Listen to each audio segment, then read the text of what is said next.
ഞാൻ അരമണിക്കൂറായി വന്നിട്ട്. കുഴപ്പമില്ല, ഇന്നലെ എന്നെ പറ്റിച്ചതല്ലേ, കുറച്ച് കിടക്കാം.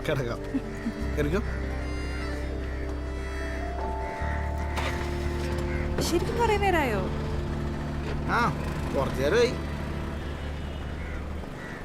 ഒരപ്പാപ്പിന് ട്രിപ്പ് കൊടുത്തപ്പോൾ ഭയങ്കര ഷിവറിങ്. ഞാൻ അടുത്ത് തന്നെ വേണം. ഡ്യൂട്ടിയൊക്കെ കഴിഞ്ഞതാ. പിന്നെ അങ്ങേരെ ഇറങ്ങിയിട്ടാ ഞാനൊന്ന് ഇറങ്ങിയേ. അതപ്പാപ്പൻ്റെ കുറ്റമല്ല.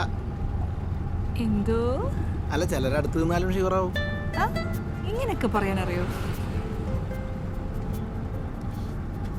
ഇന്നലെ എന്താ വരാണ്ടിരുന്നേ? ഉച്ച കഴിഞ്ഞ് വരാന്ന് പറഞ്ഞതല്ലേ? ഞാൻ എത്ര നേരം കാത്തിരുന്നു അറിയാമോ? അവസാനം ബാങ്കിലെത്തിയപ്പോൾ സമയം 3:30 കഴിഞ്ഞു. അതേ, കളി കഴിഞ്ഞപ്പോൾ ലേറ്റായി. എന്നെ ആ പാർലറിന്റെ ഫ്രണ്ടിൽ ഇറക്കിയേട്ടോ. എന്നിട്ട് വാ പോയിക്കോ, വെയിറ്റ് ചെയ്യണ്ട. അല്ലാലും പാർലറിന്റെ മുമ്പിൽ നിർത്തിയാൽ പിന്നെ വെയിറ്റിംഗ് ഒന്നുമില്ല. അവിടെ മുഖം മിനുക്കിയിട്ട് ഇറങ്ങി വരുമ്പോഴേ സമയം ഒരുപാടാവും. അടുത്ത മാസേ അങ്ങോട്ട് പോകേണ്ടതാ. മുഖത്തിന് കുറച്ച് ഭംഗിയൊന്നുമില്ലെങ്കിൽ അങ്ങേരെ എന്നെ കണ്ടിട്ട് വല്ല കാനഡയിലെ പെൺപിള്ളേരെ കൂടെ പോവും. ഓ, ഇപ്പൊ തന്നെ ആവശ്യത്തിന് കൂടുതൽ ഭംഗിയുണ്ടല്ലോ. അങ്ങനെയാണെങ്കിൽ ഞാനൊക്കെ എന്ത് ചെയ്യും? ആണുങ്ങൾക്ക് ഭംഗിയല്ല വേണ്ടേ, ചൊണയെ വേണ്ടേ, ചൊണ. ആദ്യമൊക്കെ അങ്ങനെ പറയും, പിന്നെ ചൊണയല്ല ചൊളയാണ് വേണ്ടതെന്ന് പറയും.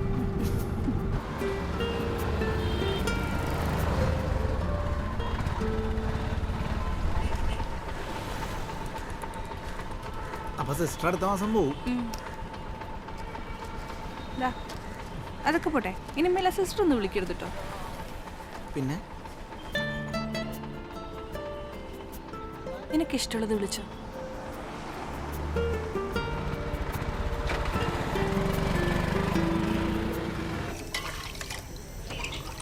എടാ, നീ അതവിടെ വെച്ച് പോസ് നോക്ക്, ഇത് കഴിയുന്നുണ്ട്.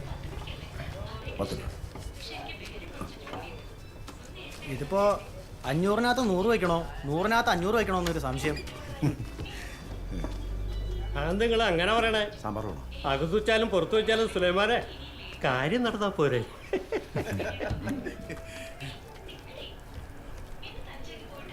മുക്കുജ, ഈ നോട്ട് നിരോധിച്ച സമയത്ത് സീരിയലും കൂടെ നിരോധിക്കായിരുന്നു. സുലൈമാനെ, വേണ്ടാത്ത വർത്തമാനമൊന്നും പറയണ്ട കേട്ടാ. ഇവിടെ നോട്ട് നിരോധിച്ചുകൊണ്ട് നിനക്ക് എന്തെങ്കിലും നഷ്ടം ഉണ്ടായോ? പിന്നെ ഈ പരിഷ്കാരങ്ങളൊക്കെ എല്ലാ കാലത്തും ഉണ്ടായിട്ടുണ്ട്. പരിഷ്കാരങ്ങളൊക്കെ നടക്കുന്നുണ്ട്. വെല്ലം വെച്ച് കഴിച്ച ആളെ കൊല്ലലും നാട്ടിൽ നിന്ന് ഓടിക്കലൊക്കെ അല്ലേ പരിഷ്കാരം. അനാവശ്യം പറയല്ലേ മുക്രി. നിങ്ങളിപ്പം മൂക്ക് മുട്ട തിന്നത് ബീഫല്ലേ? ഇവിടെ ആരെങ്കിലും കൊല്ലാൻ വന്ന, നിങ്ങൾ ആരെങ്കിലും നാട്ടിൽ നിന്ന് ഓടിച്ചാ? പറയുമ്പോ എല്ലാം പറയട്ടെ. അത് തന്നെ, എവിടെയെങ്കിലും എന്തെങ്കിലും നടക്കണം പറഞ്ഞു ഇവിടെ കിടന്നുള്ളൂ. എന്തിനാ ചന്ദ്ര നിർത്ത്. എവിടെ ഒന്നും അല്ലല്ലോ, ഇന്ത്യ തന്നെ അല്ലേ? അതെ, നിങ്ങളൊന്നും നിർത്തുവോ? ഞാനിതൊന്ന് കാണട്ടെ. ഒന്ന് പറഞ്ഞു തീരട്ടെ രാജേന്ദ്ര. നീയല്ലേ പറഞ്ഞ് ഇവിടെ ഒരു കുഴപ്പമില്ലാന്ന്. ഇപ്പൊ എന്തായി? ഇവിടെ ഒരു കുഴപ്പമില്ല മുക്രി. നിങ്ങളെ മഞ്ഞ കണ്ണുകൊണ്ട് കാണുന്നോണ്ടാ. അപ്പൊ നമുക്കൊക്കെ മഞ്ഞക്കണ്ണ്, നിങ്ങൾക്ക് മാത്രം വെള്ളക്കണ്ണ്. രാജേന്ദ്ര, നിന്റെ പോക്ക് ഈടക്കായിട്ട് അത്ര ശരിയല്ലാട്ടാ. അതെ മുക്രി, 4 പൊറോട്ട ബീഫ് ഫ്രൈ, നീ 8 പൊറോട്ട 2 ബീഫ് ചായ. രണ്ടുപേരും പൈസ തന്നിട്ട് വേഗം സ്ഥലം വിട്ടേ. 8 പൊറോട്ട കഴിച്ചാ നീ? കൊടുക്കത്തെ പൈസ കയ്യിലുണ്ടോ? പറ്റില്ല, എഴുതണം. ആ ബാർബർ ഷോപ്പിലേക്ക് പോകണ്ട, അവിടുത്തെ TV കാടാ. പറ്റില്ല, എഴുതിക്കോ. നേരെ വീട്ടിൽ പോകാൻ നോക്ക്. ചന്ദ്ര എഴുതിക്കോ. 4 പൊറോട്ട, 1 ബീഫ്, 1 കട്ടൻ ചായ. അച്ഛനത് എന്തിന്റെ സുഖേടാ? ചോദിച്ചാലെല്ലാം പറഞ്ഞു. വേണ്ടാത്തടത്ത് ഒരു അഭിപ്രായം പറയേണ്ട വല്ല കാര്യമുണ്ടോ? ഞാനൊന്നും പറഞ്ഞില്ല. ആരോ നോട്ടെടുത്ത് എന്തോ തമാശ പറഞ്ഞപ്പോ സുലൈമാനും മുക്രിയും കൂടി അത് ഏറ്റുപിടിച്ചു. അപ്പോ ഞാനൊരു അഭിപ്രായം പറഞ്ഞു. നിങ്ങൾ എന്തിനാ പറയാൻ പോയത്? ഒന്നാമത് ആ മുക്രിക്ക് എന്നെ കണ്ണെടുത്താ കണ്ടുകൂടാ. അതിന്റെ കൂടെ അച്ഛൻ്റെ ഈ പൊട്ട വർത്താനം. ഈ സീരിയലാണല്ലാതെ നാട്ടിൽ കിടക്കണ വല്ലതും അറിയണ്ടോ? അറിയാത്ത എന്തിനാ പറയാൻ പോണേ? അല്ലെങ്കിൽ അച്ഛൻ ഈയിടെ സീരിയൽ കണ്ട് പറയുന്ന എല്ലാം വേണ്ട അതിനോ? നീ മിണ്ടാരിടി. നീ കൂടുതൽ പറയണ്ട. നളിനെ ഞാൻ കണ്ടിരുന്നു. ഇനി ആനന്ദ് വേണം. അങ്ങനെ ഞാനും കണ്ടിരുന്നു. നീ ഇന്നലെ ആ പള്ളിയുടെ മുന്നിൽ എന്തായിരുന്നു? കുറെ മാപ്പിള പിള്ളേരും കുട്ടി ചാട്ടവും ബഹളവും, അതും ആ പള്ളിമുറ്റത്ത്. അച്ഛനോട് പറഞ്ഞിട്ട് കാര്യമില്ല. മനുഷ്യന്മാർ തമ്മിൽ സഹകരിക്കണാണോ കുറ്റം? അത് ഇക്കാലത്ത് ആരായാലും എന്താ, സ്നേഹത്തിന് പോകാൻ സമ്മതിക്കരുത്. ഈ കവലയിലെ കടയിലിരുന്ന് തള്ളുന്ന പോലെ അല്ലത്. നീ ക്രിക്കറ്റും കളിച്ച് എന്നും ചീത്ത വിളിച്ച് നടന്നോ? ഇവൾക്കൊരു ആലോചന വന്നിരുന്നു, അറിഞ്ഞോ? നീ വലിയ കപിൽ ദേവാൻ നടക്കല്ലേ നീ? കപിൽ ദേവ? ആലോചന കാര്യം എന്നോട് അമ്മ പറഞ്ഞു. അതൊക്കെ നടന്നോളും. പെണ്ണിൻ്റെ ആങ്ങളെ ക്രിക്കറ്റ് കളിക്കാൻ പോയി എന്നും പറഞ്ഞ് ഒരു കല്യാണവും മുടങ്ങിയിട്ടില്ല. അതിന് ഞാൻ തന്നെ ഓടണ്ടേ?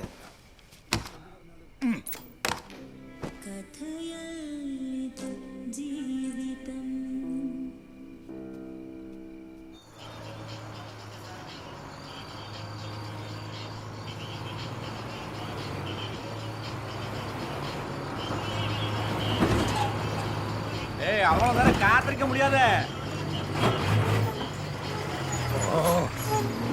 என்ன பண்ணுது? அண்ணனுக்கு மங்கி கேப் இல்லையா?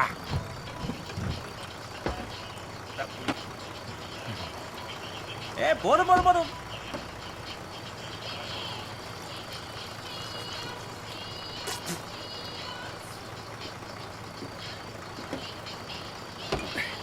அண்ணா சொல்லு பறக்க இவ்வளோ இருக்க க்ளீன் பண்ணட்டுமா? நீ தானே கிளீன்ற, கிளீன் பண்ணியா? ஆமையா.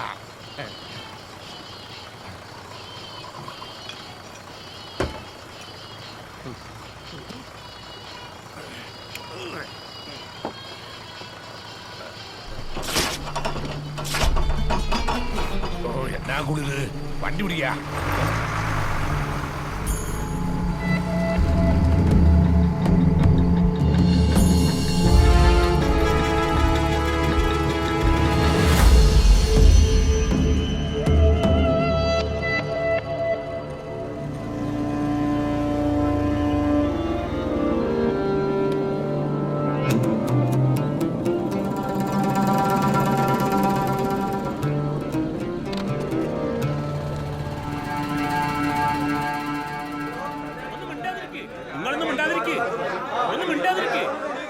കൊടി കീറി അത് നമ്മൾ അന്വേഷിക്കും. ആ പുത്തൻതോപ്പിൽ അവരുടെ കൊടി കയറിയപ്പോ എന്താ സംഭവിച്ചേ? അതുപോലെ ചെയ്യണം, മുഴുവനും കീറണം. സുലൈമാൻ പറഞ്ഞതിൽ കാര്യന്റെ ഉസ്താദ് സഹിച്ചു ക്ഷമിച്ചു നിന്നാലേ അവന്മാർ നമ്മുടെ തലയിക്കാരെന്ന് ഇറങ്ങും. മുജീബത്ത് നമുക്ക് ഓനോട് വേറെ കളികളാണ് അത് തന്നെ. മുജീബിക്ക വരട്ടെ. നിക്ക് നോക്കട്ടെ. എന്തായി മുജീബ് സംഭവം? പറയട്ടെ. അപ്പുറവും ഇപ്പുറമുള്ള ഒരു കൊടികളെയും തൊട്ടിട്ടില്ല. ഇതിന്നൊരു കാര്യം വ്യക്തമാണ്, ഇത് സാമൂഹ്യ വിരുദ്ധർ ചെയ്തതല്ല.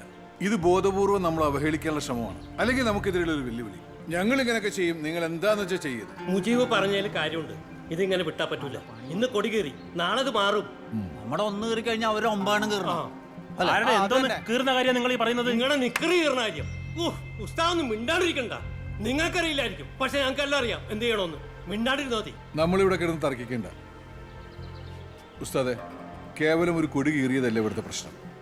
നമ്മുടെ ആശയങ്ങൾക്കും വിശ്വാസങ്ങൾക്കും നേരെയുള്ള കടന്നുകയറ്റമാണിത്. ഇന്ന് പ്രതികരിച്ചില്ലെങ്കിൽ നാളെ എന്താ സംഭവിക്കുകയെന്ന് പറയാൻ പറ്റില്ല. പള്ളി വേണ്ടെന്നും പറയുന്നത് കഴിക്കണമെന്ന് വെച്ചാൽ ഉടനെ കൊടി തിരിച്ചു കീറണമെന്നല്ല ഞാൻ പറയുന്നത്. മുജീബ് നിങ്ങൾ എന്തായി പറയുന്നത്? ഇത് ഇത്ര വലിയ പ്രശ്നമാക്കേണ്ട വിഷയമല്ല. ഈ മുക്കറിച്ചൻ പറഞ്ഞ അപ്പുറത്താണ് ഈ കയറി ചിന്തിക്കുന്നത്. അല്ല, ഇത്രയും വികാരം കൊണ്ട് ആവശ്യം എന്താ? ഒന്ന് പറഞ്ഞു മനസ്സിലാക്കും ഉസ്താദെ. നീ അതേ പറയൂ, നീ അല്ലേ മറ്റന്മാരുടെ. അവൻ പറയട്ടെ ഷാജാനെ, നിർത്താൻ പറയാൻ നിനക്കെന്താ അവകാശം? മുക്കറിച്ച ഇത്രയും എടുത്തിയാടി പ്രതികരിക്കേണ്ട ഒരു വിഷയമല്ല ഇത് ഉസ്താദെ. ഇതുവല്ല സാമൂഹ്യ വിരുദ്ധ ചെയ്താണെങ്കിലോ, നമ്മളെ തമ്മിൽ അടുപ്പിക്കാൻ, അല്ലെങ്കിൽ നമ്മളെ തോപ്പിച്ച ടൗണിലെ ക്രിക്കറ്റ് ടീം ചെയ്താണെങ്കിലോ, അല്ല ഏതെങ്കിലും ഞരമ്പ് രോഗി തോന്നിയായിക്കൂടെ? ഞരമ്പ് രോഗികൾ തന്നെ രോഗം നമ്മൾ മാറ്റും. നീനെ തൊട്ടുള്ള കളി വേണ്ടാന്ന് പറ ഷാജാനെ. ഞാൻ ആരോട് പറയാൻ?